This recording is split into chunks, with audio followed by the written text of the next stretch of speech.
आम्ही कुठे चाललो तर सांगते आम्ही चाललो आहे रुद्रांशच्या शाळेमध्ये. पेरेंट मीटिंग आहे आणि ही सेकंड पेरेंट मीटिंग आहे रुद्रांशच्या शाळेत. शाळा बघा अशी आहे, आतमधून पण छान आहे आणि शिक्षण पण छान आहे शाळेचं. ह्या वेळेस फर्स्ट नंबर आला, मागच्या वेळेस सेकंड नंबर होता, तर काही पॉईंटनीच चुकतो तर पण ह्या वेळेस फर्स्ट नंबर आला. आणि मुलांना फर्स्ट सेकंड म्हणणं पण चुकीचं असते बरं का, नाहीतर मग एखाद्या वेळेस नंबर नाही आला तर मग त्यांना चांगलं नाही वाटत. गाडी होता बाजारात गेले आणि शिंगाडे बघा असे असतात, ब्लॅक कलरचे जे दिसतात ते आहेत शिंगाडे, पाण्यामध्ये होतात.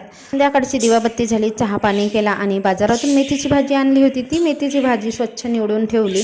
शिंगाडे सगळ्यांनाच आवडतात आणि ह्या सीझनमध्ये सगळीकडे आमच्याकडे शिंगाडे मिळतात आणि आवर्जून खातात. आणि ही बघा बया अभ्यास करायला बसली, हिला पण आवडते अभ्यास करायला. संध्याकाळच्या स्वयंपाकाला लागली, चपात्या करायच्या होत्या त्या केल्या, जेवण झाला आणि गॅस ओटा मस्तपैकी क्लीन करून ठेवला नेहमीप्रमाणे. तर असंच असते, रात्रीचे भांडे मी रात्रीच घासून ठेवते म्हणजे सकाळी आपल्याला दगदग होत